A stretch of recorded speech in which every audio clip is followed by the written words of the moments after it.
Remand એટલે શું? Police કોઈ વ્યક્તિને ધરપકડ કરે પછી તેને 24 કલાકમાં કોર્ટમાં રજૂ કરવો ફરજિયાત છે. પણ અહીંથી શરૂ થાય છે એક મહત્વની પ્રક્રિયા, જેને કહેવામાં આવે છે રિમાન્ડ. રિમાન્ડ બે પ્રકારનો હોય છે. પહેલો, પોલીસ રિમાન્ડ, જેમાં આરોપીને પોલીસ કસ્ટડીમાં રાખીને પૂછપરછ કરવામાં આવે છે. બીજો, જ્યુડિશિયલ રિમાન્ડ, જેમાં આરોપીને જેલમાં મોકલી દેવામાં આવે છે. પણ મહત્વની વાત સાંભળો, પોલીસ કોઈ પણ કેસમાં સીધી રિમાન્ડ લઈ શકતી નથી. કોર્ટને બતાવવું પડે છે કે શા માટે પોલીસ કસ્ટડી જરૂરી છે. ફક્ત તપાસ બાકી છે એવું કહેવું પૂરતું નથી. હવે પ્રશ્ન આવે છે, આરોપી શું કરી શકે?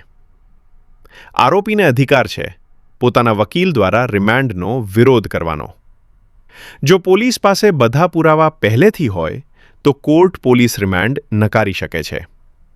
અને સૌથી મહત્વની વાત, પોલીસ કસ્ટડીમાં મારપીટ અથવા ત્રાસ આપવો સંપૂર્ણપણે ગેરકાયદેસર છે. એટલે યાદ રાખો, રિમાન્ડ એ પોલીસનો અધિકાર નથી, પણ કોર્ટનો નિયંત્રિત નિર્ણય છે.